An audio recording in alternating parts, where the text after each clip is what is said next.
Good afternoon, everybody. So for those of you who don't know me, I'm Dale Smith. I'm the CEO of Host and Stay.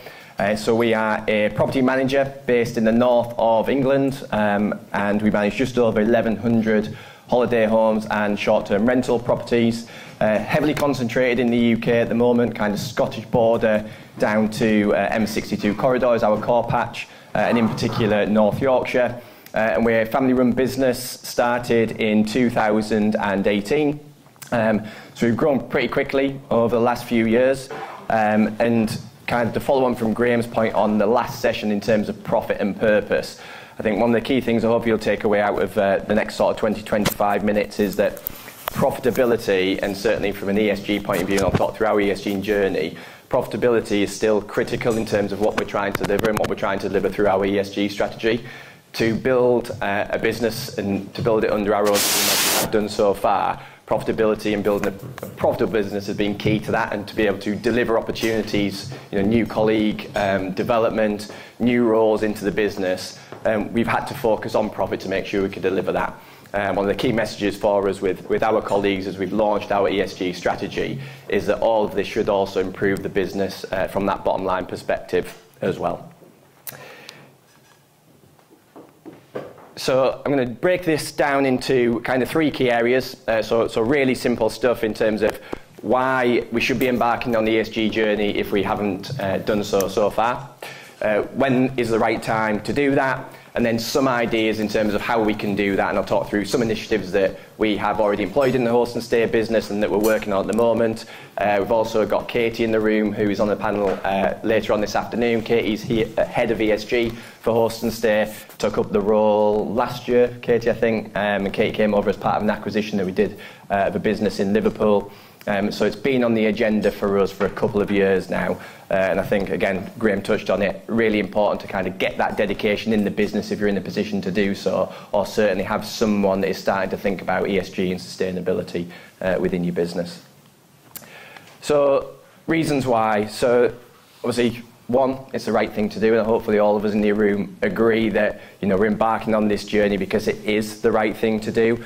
But for me, there's kind of really three key areas that we're focusing on in terms of why we're doing this. So one, in terms of from a guest point of view, and how do we enhance the guest experience? So some more numbers on the screen that I'm guessing we're going to probably see on quite a few of the presentations today in terms of that Booking.com research that came out on why guests are looking to travel more sustainable. So I think we all know that it is on the agenda from a guest perspective. More guests are looking to travel sustainably, and we need to be able to provide that solution as property managers so guests can make that decision and make that sustainable choice. Second for us is in terms of profitability. So everything that we're doing from an ESG point of view, yes, we want to do it because it is the right thing to do. It's right for the planet, it's right for communities, it's right for our colleagues. But with that, we want to make sure that it is bringing commercial benefit at the same time. So one of the things that we're close to getting at the moment is a number of our ISO certifications. Going through that process is enhancing processes in our business. It's increasing efficiency within our business as well, which ultimately will flow through to the bottom line. We're reducing consumable costs in the business. So one of the things that we've taken out recently is kitchen rolls that we put into the properties. So we've removed all kitchen towels in properties. That's going to be a saving for us across this year of over £25,000. We're a little bit different in the property management arena. We fully manage 80% of our stock. So that's from a housekeeping point of view, from a maintenance point of view, and from a compliance perspective. So, there's pros and cons to that for us. There's a lot more responsibility falls on our shoulders as the property manager on the ground to deliver what we're saying we're going to deliver. But also it means that we've got more opportunity to engage owners that actually take the lead on the behalf of owners and implement a lot of these measures. So from a housekeeping perspective, that reduction in taking kitchen towels away is not something we need to encourage owners to do. It's something we deliver and we'll communicate out to owners in terms of what that initiative is for us. We've also got a reduction in linen costs as another example. We used to put 2 hand towels into every bedroom. We're reducing that down into hand towels just in bathrooms and WCs now. Again, a reduction in linen costs, which we know has a wider impact from a sustainability point of view, as well as a cost benefit as well for us, and not overly impacting on the guest experience. We've got opportunities to increase partnerships with local businesses, so something I'll talk about shortly is our Stay Local initiative. But again, work in partnerships with local businesses. We really want to push our guest footfall into local independent businesses where we know that pound goes further. But there's also opportunities to create commission partnerships with those local businesses that can have a positive impact on your business from a profit and revenue point of view, as well as actually delivering benefit for those local businesses and those local communities. And as I touched on earlier, creating opportunities. As our business has grown, we employ just over 400 people within Host and Stay at the moment. A lot of those are directly employed housekeepers. We want to continue to create opportunities. We want to create local employment, which is really close to our heart as a local and family-run business. That growth and what we're doing here allows us to do that. And then the final point, which ultimately is the real key reason for it, is what is that purpose. So we embarked on developing our ESG strategy in 2022, and everything we worked through across that year to develop that strategy led back to ultimately deciding one thing, and what is our purpose. That is, what is our purpose as a business. Host and Stay is part of a wider group that is property focused. So within our wider ecosystem of the SDG Smith Group, we have a construction business, we have a legal business which is property focused. We also have a residential property management business as well. So everything we do across the entire group is property related. And that's why for us, creating a purpose that enables us to encapsulate all that was absolutely key, and bringing all of those businesses together and having one sole purpose, which essentially boiled down to pushing boundaries to create better places to live, work and stay. And ultimately we were approaching that from a number of different angles. From a short-term rental point of view, we all know we're under pressure at the moment in the media for us, potentially taking away housing and having an impact on communities. You know, one thing I'd like to get to is to be able to bring a holiday let onto the market and bring an empty property back in use. I think we all know empty homes are probably one of the biggest elephants in the room in terms of the housing crisis.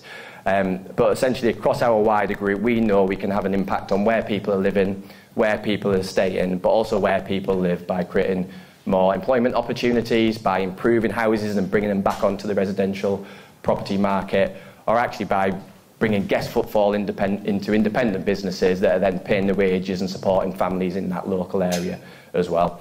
And hopefully, for me, that purpose is the reason that we get up every day. It's not just about the profitability of the business. It's got to be an underlying purpose that's going to mean we're around for several years, decades to come, hopefully. So when is the right time to develop that ESG strategy? The answer really is there isn't a perfect time to get started. As we embarked on the journey across 2022, for me it was really looking ahead and saying, you know, at that point in time we were probably a 450 unit business from a Host and Stay perspective.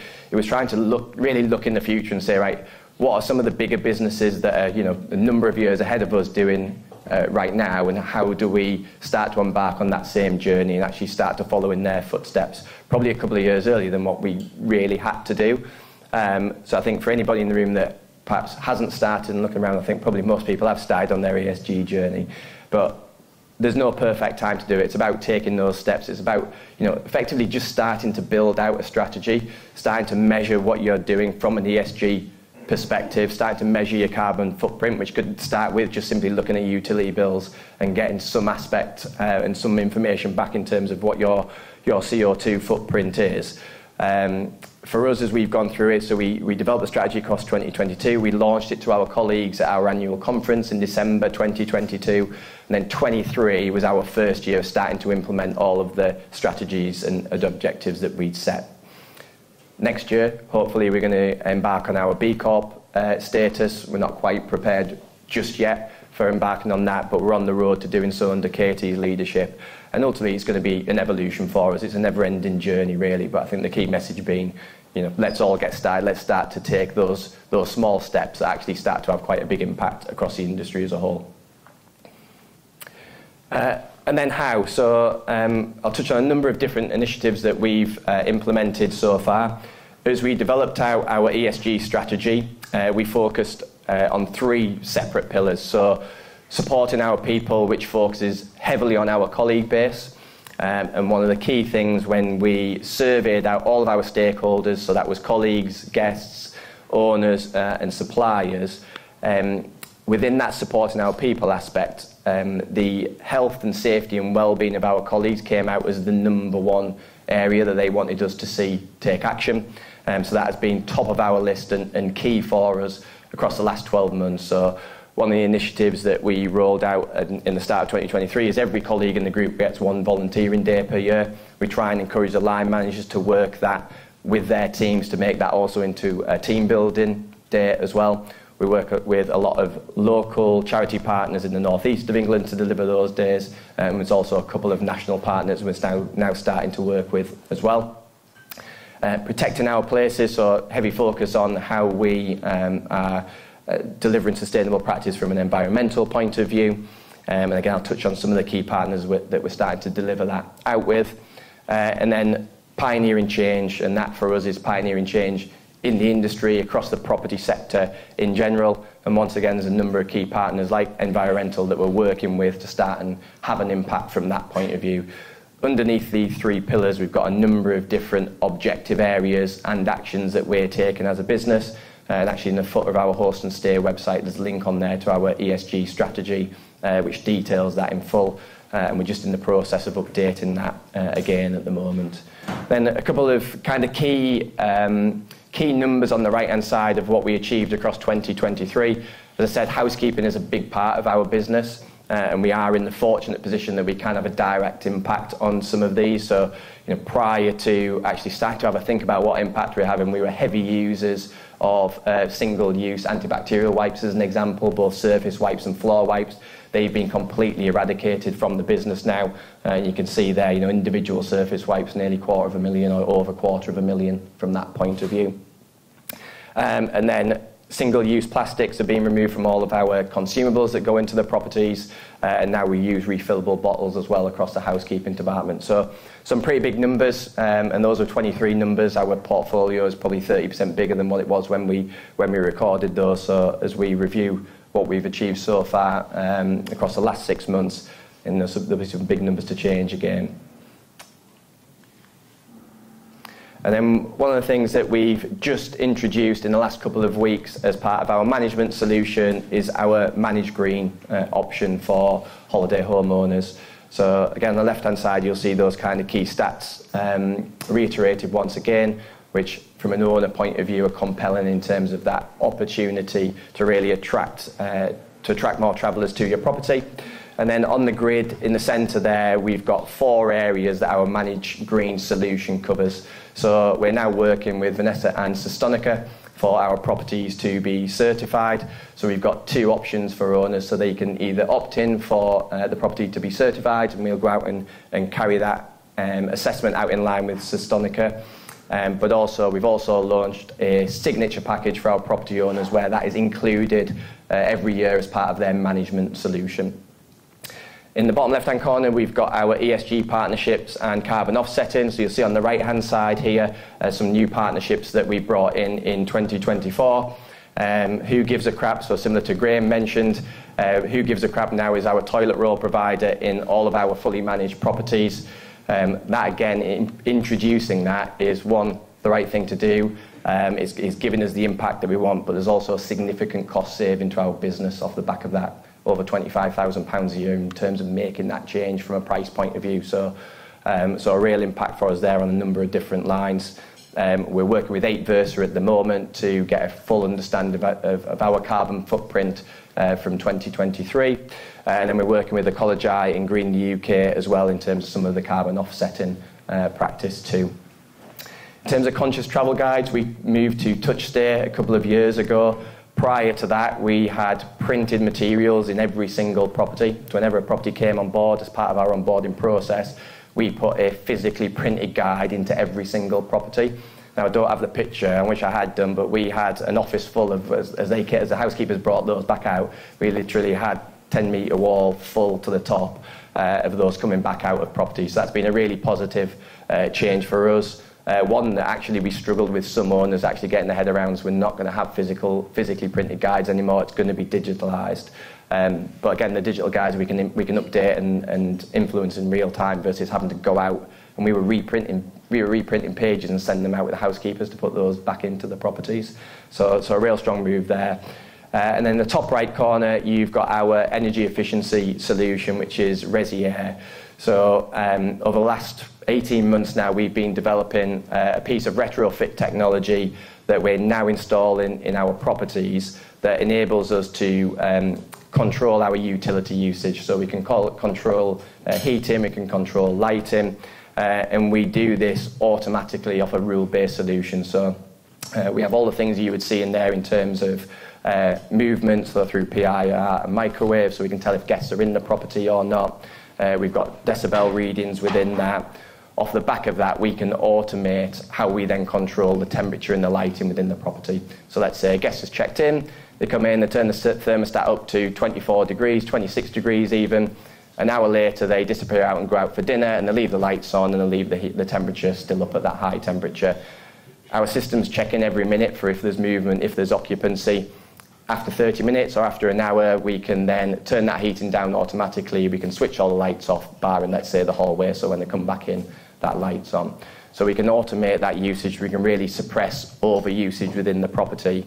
And we're rolling this out now as part of our signature package into host and stay properties, which, one, it's obviously a positive uplift for the owner because they're not going to be overusing energy, but for us as the property manager, it's an element that before we would have had housekeepers leaving and unfortunately leaving temperatures higher than what they should be, lights left on, etc., and the same from a guest point of view. So a really cool piece of technology that we're now starting to embrace across the portfolio, and I think will have a really big impact. We're saving on average up to 30% on energy costs in the properties that we've been running it in the last 6 months, and we've got some that are now up to 40 and 45%, and that's just on direct kilowatt usage as well. And then the final piece is our Stay Local initiative. This one's been, I've talked about our annual conference for about 3 years, but we're finally there in terms of launching it. And what we're trying to do here is work with local independent businesses and drive our guest footfall into those local independent businesses. So Stay Local is part of our Host and Stay app, which is just about to get launched. And within that, we work with those local independent businesses to list on our Host and Stay app. When guests book and they download the app, we'll recommend those local businesses for guests to go into and spend their money. Those local independents can offer incentives for guests to come and visit them. The guests then redeem their Host and Stay voucher when they go into that local independent retailer, so the retailer can then scan that QR code. They get real-time feedback in terms of what the footfall has been off the back of that. And as we look to scale this across all the areas in which we've got a good cluster of properties, we're going to develop some other marketing initiatives off the back of it to really try and make sure that that pound spent goes into those local independent businesses and not essentially not into the multinationals where we can help. And hopefully you'll see that stat in the centre there, where every pound spent with a local business has a multiplier effect of 2 to 4 times what it would do staying locally rather than with a large multinational. So something we're really passionate about. We want to make sure that where we've got opportunity to do so, we're really looking after the communities in which we're serving ultimately, and that also guests that are coming to stay with us, really have a good understanding of that, and we're making it as easy as possible for them to do so as well. So hopefully that gives you a good flavour of some of the things that we're doing. Hopefully there's a few takeaways in there as well, and I think we've got a few minutes, which I'm happy to answer a few questions as well. You're always first, Robin. Yeah, thanks for the presentation, Dale. Really interesting. Particularly all the numbers that you gave around the savings. Just on you mentioned having a premium package or a secondary package for your owners. So when they buy that Resi Air package, they make savings. What's the difference in cost between your standard offering and the offering that comes with that included? So our base fee is 10% on our Classic, which is what we've come into the market with ultimately several years ago, and then what we give is options for customers or for property owners to take additional services. So 10% our base, we end up netting out at about 12% is what owners would typically pay on that. On our signature package, we're at 15%, so we're at 12% versus a 15%. Our Resi Central technology is exclusively for host and stay owners at the moment. And when the other aspects that we factor into that they would pay additionally for on our Classic is Annual compliance service plans as an example. We've always, I'll say, battled with owners over the last 5 years to make sure they're hitting our 10-point list in terms of compliance. As fire regs changed in October last year, that's helped us get more owners to take that more seriously. So we're actively selling compliance service plans to our existing owner database, but they're included on our signature package as an example. The Resi Air system is included on that package for owners. We do annual deep cleans in the properties which are included in that package. So we're effectively all the things that owners would have to kind of choose to do that we really want them to do to get the property in the best state and be managed effectively, we've included within that signature package. And the price which is still competitive with the market, right? Yeah, absolutely. Yeah. Yeah. I love the fact that you've taken things out. We're the same. Kitchen roll, kitchen roll, floor wipes, all of that jazz. We've done the same, but what we're finding, we have a bunch of holiday lets. We're in Hertfordshire, and the amount of guests that then contact us now asking where is the kitchen roll, and we're actually it's really interesting, this whole idea that we're trying to be sustainable and we're trying to educate, and we push out a lot of information to our guests before they arrive on what they will get. Yeah. So we have cloths that we wash. Nothing's disposable anymore. But we've had a really interesting pushback from guests on that. How do you manage that? Because you have way more properties than I do. We've been similar, and I think it's about trying to get that right in the guest journey and do that education piece, which is easier said than done. And similar to you, we've had pushback. We've had pushback from property owners as well, that we're used to seeing a cupboard under the sink stacked with wipes and antibacterial sprays and bleach and all that good stuff. And the management of that was actually really difficult to keep that stock level right, and ultimately you ended up with pound notes sat under the sink. So it's definitely been a culture shift for both owners and guests, and I think it's one of those that we're not going to win anytime soon, and it's just about that constant education, I think, is all that we can do from that perspective.